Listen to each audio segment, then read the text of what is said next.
আসসালামু আলাইকুম ভিউয়ার্স, বাংলাদেশের সর্বশেষ আপডেট সংবাদে আপনাদের স্বাগত। জানিয়ে দেব আমাদের হাতে থাকা সর্বশেষ গুরুত্বপূর্ণ আপডেট বাংলা সংবাদ। শেখ হাসিনা কাদের সহ 17 জনের বিরুদ্ধে আবু সাইদের পরিবারের মামলা। এরপর জানিয়ে দেব হেফাজতের সমাবেশে গুলি, শেখ হাসিনা সহ 34 জনের নামে হত্যা মামলার আবেদন।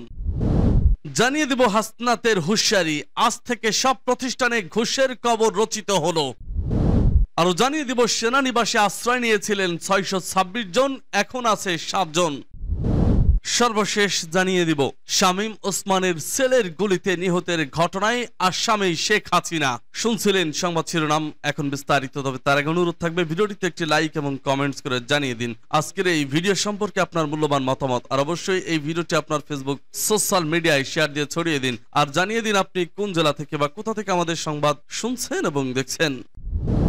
শেখ হাসিনা কাদের সহ 17 জনের বিরুদ্ধে আবু সাইদের পরিবারের মামলা। সাবেক প্রধানমন্ত্রী ও আওয়ামী লীগ সভাপতি শেখ হাসিনা সহ 17 জনের বিরুদ্ধে হত্যা মামলা দায়ের করেছে বৈষম্য বিরোধী ছাত্র আন্দোলনে নিহত রংপুরের বেগম রোকেয়া বিশ্ববিদ্যালয়ের শিক্ষার্থী আবু সাইদের পরিবার। মামলায় শেখ হাসিনা ছাড়াও আওয়ামী লীগের সাধারণ সম্পাদক ও সাবেক মন্ত্রী ওবায়দুল কাদের সহ আসামি করা হয়েছে। রোববার সকালে রংপুর আদালতে নিহত আবু সাইদের বড় ভাই এ মামলা করেন। গত 16 জুলাই বেগম রোকেয়া বিশ্ববিদ্যালয়ের সামনে রংপুরে কোটা সংস্কার আন্দোলনে পুলিশ ও ছাত্রলীগ যুবলীগের সঙ্গে আন্দোলনরত শিক্ষার্থীদের সংঘর্ষের ঘটনা ঘটে। ওই দিন পুলিশের গুলিতে ঘটনাস্থলেই আবু সাইদের মৃত্যু হয়। আবু সাইদের বাড়ি রংপুর জেলার পীরগঞ্জ উপজেলায়। আবু সাইদ রংপুর বেগম রোকেয়া বিশ্ববিদ্যালয়ের ইংরেজি বিভাগের 2019 ও 20 সেশনের শিক্ষার্থী ও বিশ্ববিদ্যালয়টির বৈষম্য বিরোধী ছাত্র আন্দোলনের অন্যতম সমন্বয়ক ছিলেন। এ ঘটনায় 17 জুলাই তাজহাট থানায় মামলা করা হয়। মামলার বাদী ওই থানার উপপরিদর্শক ও বেগম রোকেয়া বিশ্ববিদ্যালয় পুলিশ ফাঁড়ির ইনচার্জ বিভূতি ভূষণ রায়। হেফাজতের সমাবেশে গুলি, শেখ হাসিনা সহ 34 জনের নামে হত্যা মামলার আবেদন। 2013 সালের 5 মে মতিঝিল শাপলা চত্বরে হেফাজতে ইসলামের সমাবেশে নির্বিচারে গুলি চালিয়ে গণহত্যার অভিযোগ সাবেক প্রধানমন্ত্রী শেখ হাসিনা সহ 34 জনের বিরুদ্ধে মামলার আবেদন করা হয়েছে। রোববার ঢাকার মেট্রোপলিটন ম্যাজিস্ট্রেট জাকি আল ফারাবির আদালতে এ মামলার আবেদন করেন বাংলাদেশ পিপলস পার্টির চেয়ারম্যান বাবুল সর্দার চাখারি। আদালত বাদীর জবানবন্দি গ্রহণ করে আদেশ পরে দেবেন বলে জানান। হাসনাতের হুঁশিয়ারি, আজ থেকে সব প্রতিষ্ঠানে ঘুষের কবর রচিত হলো। বৈষম্য বিরোধী ছাত্র আন্দোলনের সমন্বয়কদের কাজের একটি বড় অংশ সোশ্যাল মিডিয়া, বিশেষ করে ফেসবুক নির্ভর। আন্দোলনের সূচনা থেকে নানান পর্যায়ের ঘোষণা দিক নির্দেশনা এসেছে ফেসবুকে। তারই ধারাবাহিকতায় শনিবার রাতে ফেসবুকে স্ট্যাটাস দিয়ে ঘুষের বিরুদ্ধে অবস্থান নেওয়ার কথা জানিয়েছেন আন্দোলনের সমন্বয়ক হাসনাত আব্দুল্লাহ। শনিবার রাত 11টা 5 ফেসবুক স্ট্যাটাসে তিনি লিখেছেন, আজকের পর থেকে সরকারি বা বেসরকারি সব প্রতিষ্ঠানে ঘুষের কবর রচিত হলো। যে প্রতিষ্ঠান ঘুষ চাইবে সেই প্রতিষ্ঠানের বিরুদ্ধে ব্যবস্থা গ্রহণ করা হবে। এর আগে ঢাকার বিভিন্ন হাসপাতাল গতকাল পরিদর্শন করেন সমন্বয়করা। স্বাস্থ্য অধিদপ্তরের সঙ্গে বৈঠকও করেন তারা। বৈঠক শেষে হাসনাত জানান, সরকারি হাসপাতালে আহতদের সব চিকিৎসা ব্যয় সরকার কর্তৃক বহন করার জন্য নির্দেশনা দেওয়া হয়েছে। পাশাপাশি বেসরকারি হাসপাতাল ও ক্লিনিক সমূহে তাদের বিল মওকুফ অথবা ন্যূনতম বিল গ্রহণ করার জন্য স্বাস্থ্য অধিদপ্তর থেকে অনুরোধ জানানো হয়েছে। সেনানিবাসে আশ্রয় নিয়েছিলেন 626 জন, এখন আছে 7। রাজনৈতিক পট পরিবর্তনের প্রেক্ষাপটে সারা দেশে আইন শৃঙ্খলা পরিস্থিতির ব্যাপক অবনতি হয়। এর পরিপ্রেক্ষিতে 5 আগস্ট থেকে পরবর্তী সময়ে মোট 626 জন আশ্রয় নেন দেশের বিভিন্ন সেনানিবাসে। তাদের মধ্যে 7 জন এখনো আছেন সেনানিবাসগুলোতে। রোববার এক বিজ্ঞপ্তিতে এসব কথা জানিয়েছেন আন্তঃবাহিনী জনসংযোগ পরিদপ্তর আইএসপিআর। বিবৃতিতে আইএসপিআর জানিয়েছে, 5 আগস্ট 2024 তারিখে রাজনৈতিক পট পরিবর্তনের প্রেক্ষাপটে সারা দেশে আইন শৃঙ্খলা পরিস্থিতির ব্যাপক অবনতি হয়। এ সময় প্রাণনাশের আশঙ্কায় কতিপয় রাজনৈতিক ব্যক্তিবর্গ সহ বিবিধ নাগরিকগণ সেনানিবাসে আশ্রয় প্রার্থনা করেন। এ পরিপ্রেক্ষিতে বিচার বহির্ভূত কর্মকাণ্ড রোধ, জীবন রক্ষা ও আইনের শাসন সমুন্নত রাখার লক্ষ্যে জীবন বিপন্ন 24 জন রাজনৈতিক ব্যক্তিত্ব, 5 জন বিচারক, 19 জন অসামরিক প্রশাসনের কর্মকর্তা, 28 জন পুলিশ অফিসার, 427 87 জন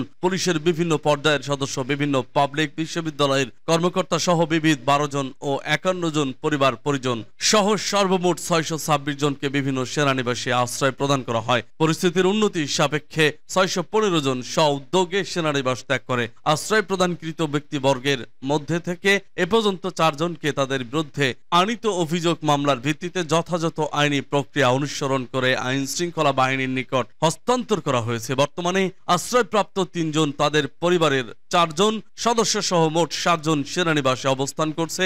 এক্ষেত্রে সেনাবাহিনীর পক্ষ থেকে সংশ্লিষ্ট মন্ত্রণালয়কে সব তথ্যাদি প্রমাণ করা হয়েছে। অদ্ভুত পরিস্থিতিতে দেশে আইন শৃঙ্খলা পরিস্থিতি উন্নয়নের পাশাপাশি বিচার বহির্ভূত কর্মকাণ্ড রোধ ও আইনের শাসন সমুন্নত রাখার লক্ষ্যে নিরপেক্ষ ও পেশাদারিত্বের সঙ্গে কাজ করছে বাংলাদেশ সেনাবাহিনী। এক্ষেত্রে গুজবে কান না দিয়ে সবাইকে ধৈর্যশীল ও সহযোগী মনোভাব প্রদর্শন করার জন্য বিনীতভাবে অনুরোধ করা যাচ্ছে। দেশের প্রচলিত আইনের প্রতি শ্রদ্ধাশীল থেকে বাংলাদেশ সেনাবাহিনী সর্বদা জনসাধারণের পাশে আছে এবং থাকবে বলেও ওই বিজ্ঞপ্তিতে জানানো হয়।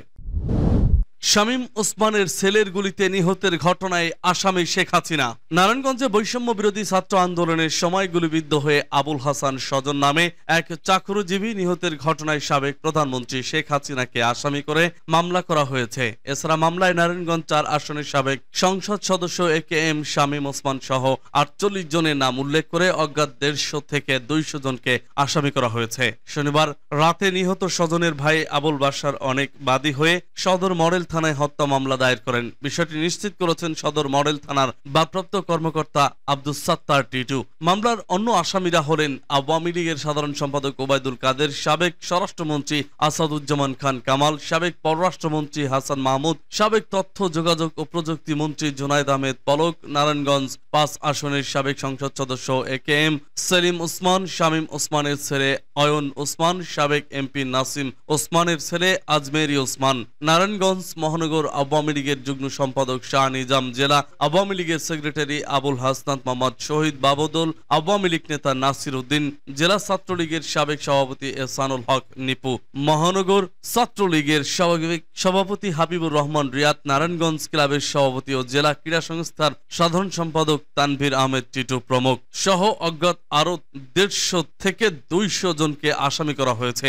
মামলার এজাহারে বাদী অনেক উল্লেখ করেন 5 আগস্ট দুপুরে সাবেক প্রধানমন্ত্রী শেখ হাসিনা সহ দলটির শীর্ষ নেতা ও মন্ত্রীদের নির্দেশে অন্য আসামিরা দেশীয় অস্ত্র ও আধুনিক আগ্নেয়াস্ত্র নিয়ে শহরে মহড়া দিতে থাকেন ও ফাঁকা গুলি ছুটতে থাকেন। এ সময় মিশনপাড়া এলাকায় ছাত্র জনতার অবস্থানকে লক্ষ্য করে গুলি বর্ষণ করা হয়। এতে অয়ন ওসমানের গুলিতে আহত হন স্বজন। আহত অবস্থায় স্বজনকে প্রথমে শহরের 300 শয্যা বিশিষ্ট হাসপাতালে নেওয়া হলে সেখান থেকে তাকে ঢাকা মেডিকেল কলেজ হাসপাতালে পাঠিয়ে দেওয়া হয়। পরে ঢাকা মেডিকেলে চিকিৎসাধীন অবস্থায় 6 আগস্ট মৃত্যুবরণ করেন তিনি।